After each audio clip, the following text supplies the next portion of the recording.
Chers amis, Shalom Uvracha, ce mardi 5 du mois de décembre, et nous sommes déjà le 22 du mois de Kislev, Yom Uledet Sameach Mea Be'ezrim Shana, dans la joie, la santé, Bezrat Hashem, les bonnes nouvelles au mariage de leurs enfants pour cette grande sadika, Sarah, Bat Sassia, Soufan, Bezrat Hashem, à qui on souhaite tous les bonheurs du monde, shiur offert par son mari, Meir Ayakar, Hashem Berechuto Bechol Asherlo, pour l'anniversaire de sa femme adorée, comme il le dit, une femme à qui il doit absolument tout, une femme exceptionnelle, une femme qui pourrait écrire plusieurs livres sur sa biographie, empreinte de beaucoup d'épreuves, beaucoup de souffrances et en même temps beaucoup de courage, qui ont accompagné depuis déjà des dizaines d'années des situations qui sont extrêmement difficiles et délicates. Et donc c'est pour elle que ce shiur est acheté pour lui souhaiter un excellent Mazal Tov, une très bonne santé, Bezrat Hashem, des miracles, et n'oublions jamais que des fois, Kadosh Baruch Hu, il éteint toutes les lumières, et on a l'impression de se plonger dans un monde d'obscurité absolue. On ne sait pas où on met les pieds, mais d'un coup, il y a les lumières de Hanouka, il y a les lumières de la vie, les lumières de l'espoir, qui remontent à la surface, et puis d'un coup, on se rend compte que ces tunnels obscurs dans lesquels nous avons marché sans savoir où on posait les pieds chaque jour de notre vie, en fin de compte, nous amener vers une grande réussite. C'était le podium des championnes de la génération. Comme ça nous dit la Gemara, qu'à la fin des temps, Bezrat Hashem, c'est par le mérite des femmes d'Israël que le monde vivra la Géoula. Alors c'est vrai qu'il y a des femmes qui ont des grandes bouches, des femmes qui ont un côté très masculin, qui n'ont plus peur de rien, qui n'ont plus rien à perdre aussi de l'autre côté. Et puis, comme vous le savez, Isha Bona, Isha Oreset, le Talmud nous dit, nos Chachamim nous disent, la Torah le rappelle, la femme construit ou la femme détruit. Une femme peut construire un monde et puis une femme peut faire tomber des millions d'hommes.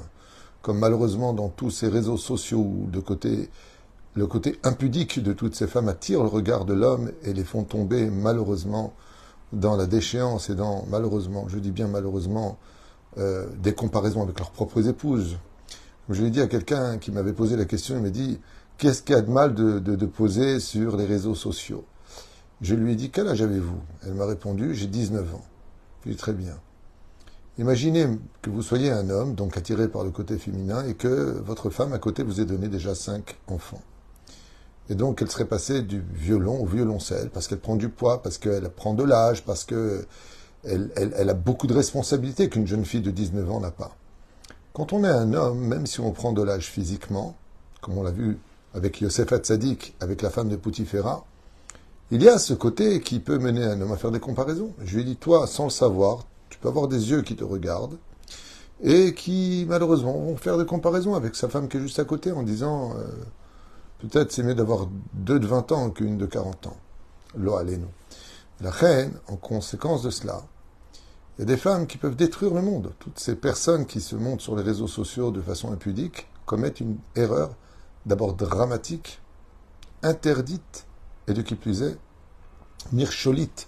En hébreu, ça veut dire obstacle. Obstacle à la pureté, à l'élévation de l'homme dans ce monde. L'importance de Bezrat Hashem pour les femmes qui veulent vraiment réparer quelque chose de grandiose. Pour les femmes qui veulent prendre sur eux de sauver nos chayalim. Si vraiment vous voulez faire quelque chose de grandiose, prenez sur vous la tzniut. Tzahal, ça veut dire Tzva Hagana l'Israël, l'armée de défense d'Israël, mais c'est aussi les initiales de Tzniut Hagana l'Israël, la pudeur défend aussi Israël, d'où l'importance que plus une femme se couvre son corps et plus Be'ezrat Hashem, Akadosh Baruch Hu découvre ses miracles. Oufren, la Gemara nous dit qu'à la fin des temps, Besrut Nashim Tzadkaniot Igalou Beni Israël. Les enfants d'Israël seront sauvés. Alors bien sûr, il y a le côté pragmatique et pratique. La pudeur, le kissouille de la femme mariée, les jupes longues, le fait qu'elle ne parle pas des uns et des autres, qu'elle prie pour son peuple, qu'elle pousse son mari à la réussite, qu'elle ne le laisse pas fauter. Comme je dis souvent, des fois en plaisantant, il y a 2 semaines de nida, après elle a mal à la tête, après elle est vexée, après elle est fâchée, après elle n'a pas envie. À un moment, il faut bien que le mari il retrouve son épouse. Donc c'est compliqué, c'est très compliqué d'être une femme. Mais de l'autre côté, elle peut le sauver de tout. Et la reine, il y a ce côté-là, où elle est responsable de la cache-route de la maison. C'est elle qui, en général, prépare à manger, de façon générale. Donc, tout ce que va manger la famille passe par sa responsabilité, la pureté familiale. C'est elle qui définit par rapport à ses comptes, quand est-ce qu'elle est nida, quand est-ce qu'elle n'est pas nida. La femme a des responsabilités qui sont quelque part au summum de la chaîne spirituelle juive. La reine, c'est la femme qui fixe le judaïsme. Et puis, à part ce côté religieux et pratiquant, il y a quelque chose chez les Bnot Israël qui sera très dur à la fin des temps. Comme elle le fut au fur et à mesure du temps, depuis la sortie d'Égypte.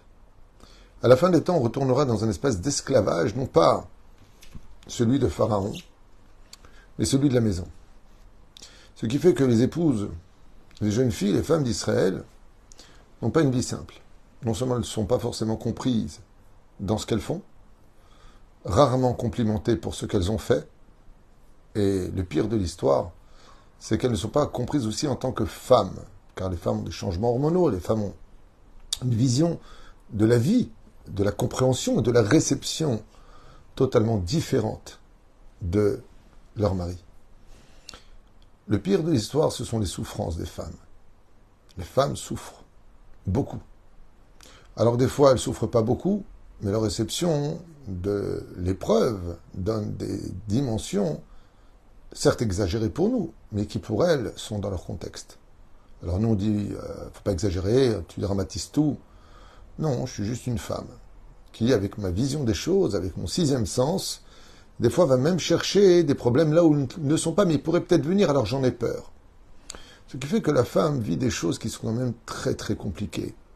D'être une femme de par soi-même, c'est un monde, un univers de complexité absolue. Local, mamache, c'est pas facile du tout.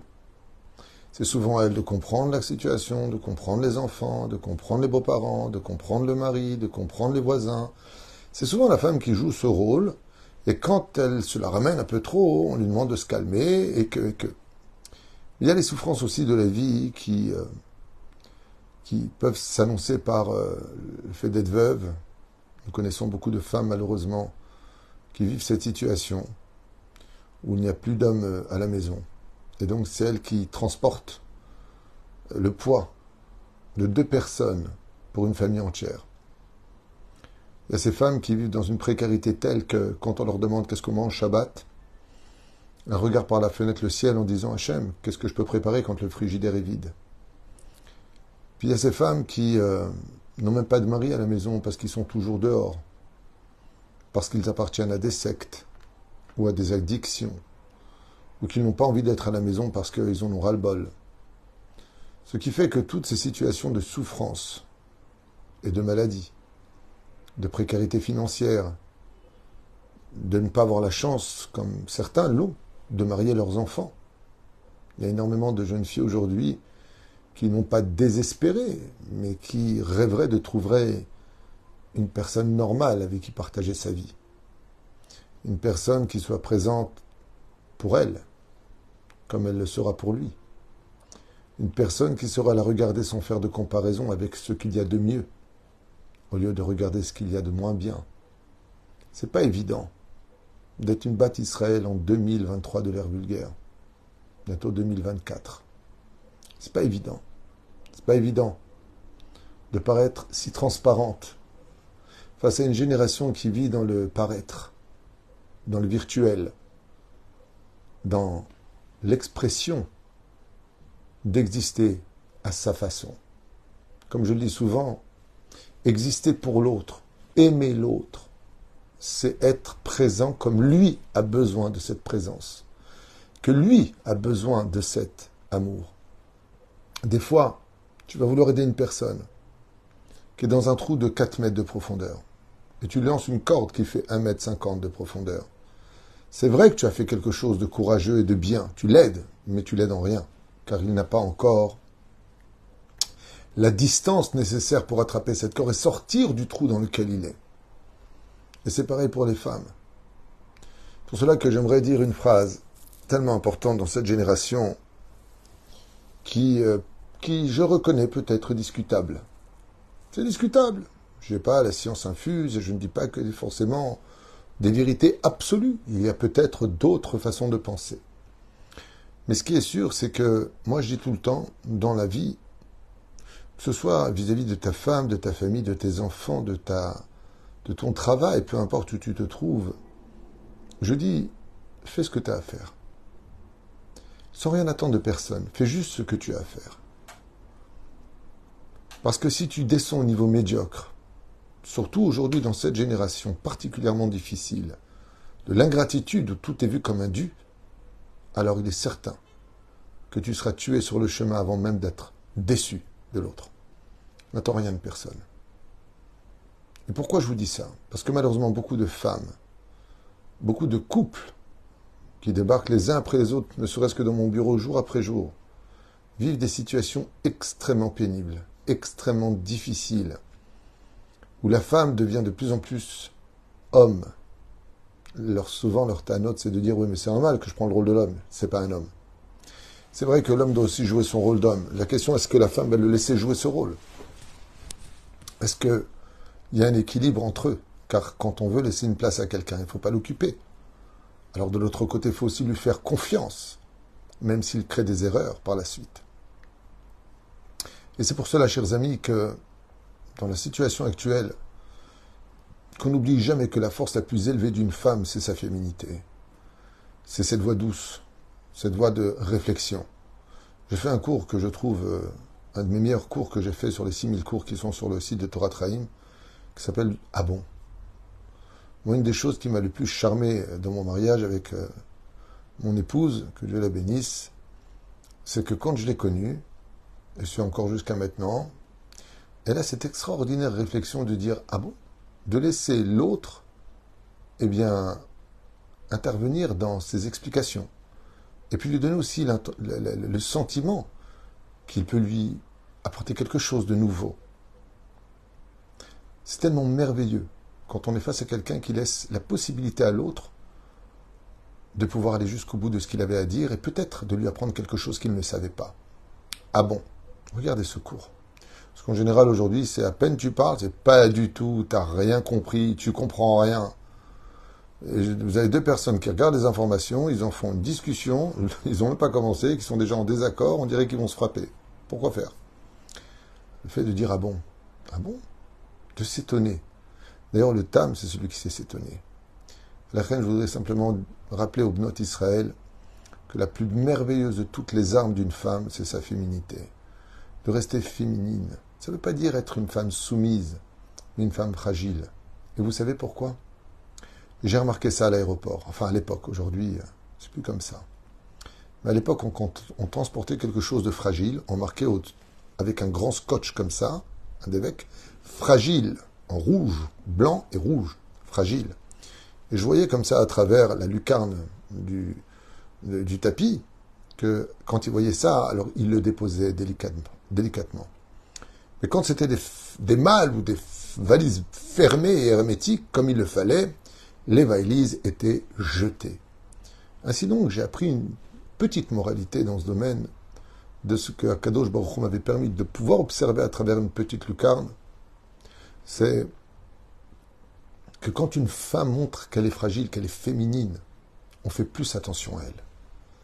Parce qu'on dit, il ne faut pas que j'exagère avec elle, elle comprend, elle a ce côté féminin comme nos grands-mères savaient l'être. Mais quand une femme montre une falise, moi j'ai peur de personne, t'as qu'à te casser, j'ai peur de rien, je vais te ruiner, je vais te faire, on voit. Ça ne donne pas envie de considérer la personne comme étant quelqu'un de fragile. Et donc, il risque de se heurter à une valise jetée. La reine est tsarino arabe. La situation, non, c'est pas que la femme comprend la vie, la femme est plus mature que l'homme. Jusqu'à un certain degré, les femmes sont encore enfants. Ensuite, elles passent à ce qu'on appelle jeune femme. Mais dès que la femme, à un certain moment de sa vie, bascule dans le monde adulte, elle devient très très très vite adulte. Tandis que l'homme, quand il passe dans le monde des adultes, il graine derrière lui ce côté d'adolescence. Il va avoir des fois même besoin d'être poussé vers la maturité pour enfin rejoindre ce niveau-là. Parce que la femme a très vite la conception de la responsabilité. Elle a très vite cette extraordinaire conscience que la vie est à prendre au sérieux. Je ne parle pas des femmes futiles ou fragiles dans le domaine de ce qui intéresse uniquement le paraître. C'est même pas des femmes. Pour moi, c'est dur ce que je vais dire et je vais certainement insulter quelques personnes. Mais moi, les femmes qui vivent dans le paraître sont des femmes qui n'ont jamais été ni femmes ni hommes. Elles ont été illusions. C'est malheureux à dire, mais je ne suis pas le seul à le penser. La psychologie, dans son ensemble, le pense. Quelqu'un qui vit dans le paraître, c'est quelqu'un qui aurait été tout le monde sauf lui-même. Donc il a raté complètement sa vie du début à la fin. Surtout avec les influenceurs, c'est quelque chose absolument... J'en parle souvent dans mes cours, mais je suis tellement effaré, je comprends pas. J'arrive pas à comprendre comment on peut être influenceur sur des écrans, à prendre la tête, à dire que si ça c'est bien, alors tout le monde dit que c'est bien, si ça c'est pas bien, ça c'est pas bien, si on dit lui il est bien, alors il est bien, et s'ils disent non il est pas bien, il est pas bien, que ce soit les journalistes, les influenceurs dans les réseaux sociaux, j'ai jamais compris comment ce nom peut exister, influenceur. Pour moi, il faut avoir un problème, et je sais que je vais vexer, hein, je m'en excuse, je ne veux vexer personne, mais je vous dis franchement ce que je pense. Pour moi, il faut avoir un problème psychiatrique pour être influencé par quelqu'un qui va me dire que, par exemple, ce bracelet, il est beau parce qu'il le met. Non, moi, s'il me plaît pas, il sera pas beau, tu peux dire ce que tu veux, toi qui es en face. Dans la vie, je sais pas, comme ces gens, ils ont tous acheté telle voiture, tout le monde va acheter telle voiture. Pourquoi tu fais ça? Tu l'as essayé, elle te plaît, elle est bien, tu te sens bien dedans. Est-ce que c'est pas un peu trop cher, c'est pas un peu trop... J'ai pas compris comment on peut être influencé. J'ai jamais compris ce concept de la vie des influenceurs qui... une fois, Madonna avait mis une casquette de quelqu'un, elle a pris en photo par un journaliste, le mec, il a vendu 2 millions de casquettes en même pas 2 mois. Même pas 2 mois, parce qu'elle avait mis une casquette stamp pour l'essayer. C'est gentil, mais moi, elle peut mettre autant de casquettes qu'elle veut, Madame Madonna. Je ne mettrai jamais sa casquette, même si elle l'a mise 1000 fois. Je ne vois pas l'intérêt. Si elle ne me plaît pas, je ne la mettrai pas. Enfin bon, c'est encore un autre sujet. Mais c'est important de le dire, ça me tenait à cœur. La reine Bezrat Hashem, chers amis, il y a ce courage que je voulais révéler avec vous, de ces femmes qui souffrent énormément de la précarité, qui doivent tout préparer, qui doivent se débrouiller. Cette terrible situation des maladies, où la femme n'a pas trop le droit de se plaindre. Comme un jour, une femme m'a dit, c'est même au Rav Tutu, j'ai même pas le droit d'être malade, et je suis malade. Je lui dis pourquoi? Elle m'a dit, mais qui va s'occuper de la maison? Mon mari n'est jamais là, il travaille, c'est son joker. Je travaille, d'accord, mais la maison. Qui va s'en occuper? Qui va préparer le Shabbat? Qui va repasser le linge? Qui va s'occuper de tout ça? Qui s'occupe des gosses quand ils rentrent? C'est très dur. C'est très dur. Quand on est malade, on est fatigué, on a des enfants qu'on n'arrive pas forcément à marier, qu'on n'est pas forcément non plus apprécié. Le pire, quand on se laisse partir et que personne n'est là pour nous dire « reste ». Combien de femmes, aujourd'hui, dans notre peuple, souffrent? Combien? Je ne parle pas des disputes futiles que je peux entendre. Ouais, je comprends pas, on est déjà parti au Portugal, je vais aller en Espagne. Je ne parle pas de ça. C'est même pas des sujets de cours, de discussion, même de réflexion. C'est tellement nul et non d'avenu que Bémet, chez le Oneda. Velachem, Bezrat Hashem Itbarach, que Sarah, pour qui ce cours est fait, qui passe des épreuves extrêmement difficiles, psychologiquement, physiquement, psychologiquement, et que tous les événements amènent, surtout dans cette guerre où nous nous levons presque tous les matins au rythme des sirènes et des missiles qui sont jetés aveuglément sur tous les civils, et peu importe où ils tombent, que ce soit dans une école pour enfants, ou que ce soit sur des jeunes femmes qui marchent dehors, ou qu'il soit pour les enfants qui jouent dans la cour, tout est jeté de notre côté. Vezeh Inyan Bezrat Hashem, que par ce mérite-là, qu'avec toutes ces souffrances, ces femmes tiennent, se battent pour vivre et n'attendent pas la mort comme une libération, qui continuent de croire, ce sont ces femmes-là qui nous donnent le courage de continuer à vivre. C'est ce que nous dit le Talmud. Quand les bêtes d'Israël étaient en Égypte, elles aussi étaient violées, massacrées. Elles portaient des poids d'hommes sur leurs épaules, plutôt sur l'épaule droite, à l'image des hommes, et qui pourtant restaient des rayons de lumière dans tous les cœurs obscurcis de la souffrance des Juifs en Égypte. Elles se faisaient belles, et elles continuent à leur dire « Passe encore une journée, parce que demain, peut-être, que le Mashiach sera là. Encore une journée. Encore. Tiens le coup. Combien de courage, combien d'extraordinaire force les Bnot Israël ont dans leur sang. Vous êtes des Bnot Israël à l'image des lumières de Hanouka. Yehudit, Yael, Dvorah, toutes les femmes d'Israël ont marqué l'histoire. Esther Amalka, toutes les femmes d'Israël ont sauvé le peuple d'Israël. La main haute et le regard souriant, pour dire que le désespoir n'existe jamais. Il y a deux façons de le vivre. Ou tu étudies vraiment de la chassidoute et tu te remplis d'émouna, ou tout simplement tu te plonges dans le courage de tes femmes, celles qui t'entourent, celles de ta maman, celles de ton épouse. Tourne-toi vers leur vie et tu comprendras qu'elles ne disent pas qu'il n'y a pas de désespoir. Elles le vivent tous les jours de leur vie. Parce qu'on s'intéresse tellement peu à leurs souffrances, à leurs problèmes, que ça en devient presque même plus un sujet de discussion pour elles-mêmes. La reine Bezrat Hashem, je voulais profiter de ce chiour offert par Meir, le mari, pour son épouse, qui passe des épreuves compliquées, difficiles, mais qui est forte et qui reste forte. Bezrat Hashem, pour vivre le contraire de l'épreuve et de la souffrance, c'est le miracle. Mais un miracle, il ne peut jamais venir tant qu'il n'y a pas de problème. Ce qui fait d'un miracle un miracle, que tout s'arrange dans la vie d'une personne, c'est quand plus rien ne va. C'est quand on est un esclave en Égypte, oublié de l'humanité, que le miracle de sortir en tant que peuple pour rejoindre sa terre peut exister. Mais la reine, qu'on n'oublie jamais que plus l'obscurité est profonde, plus on ne sait plus où on pose les pieds, et plus la lumière sera grande.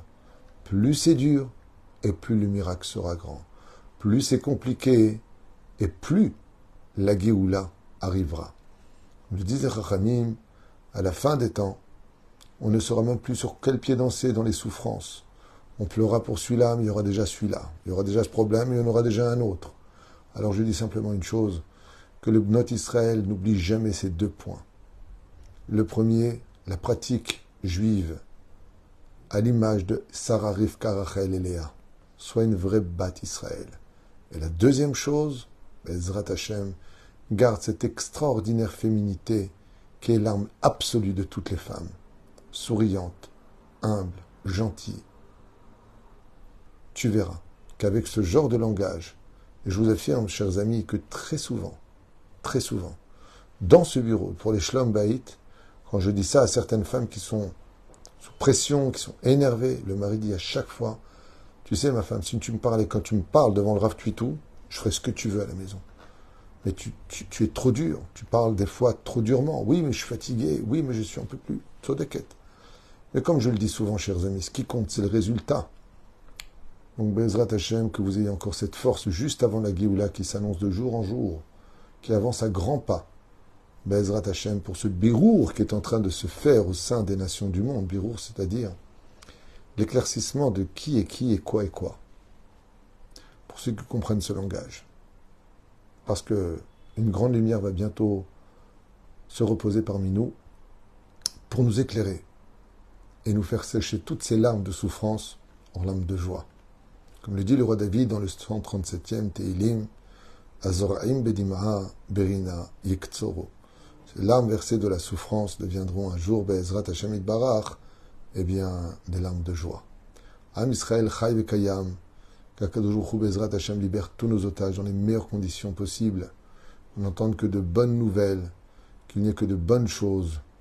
qu'Akadosh Baruch Hu yishmor et chayalenu ve'otanu mikol nega u'machala, שנזכה לישועות ונחמות, et je souhaite un excellent anniversaire à Sarah Batsassia, dans la santé et les nuzot maasim tovim, de la part de son mari, qu'il aime et qui lui dit de tout son cœur, sois en bonne santé, parce qu'on a tous besoin de toi.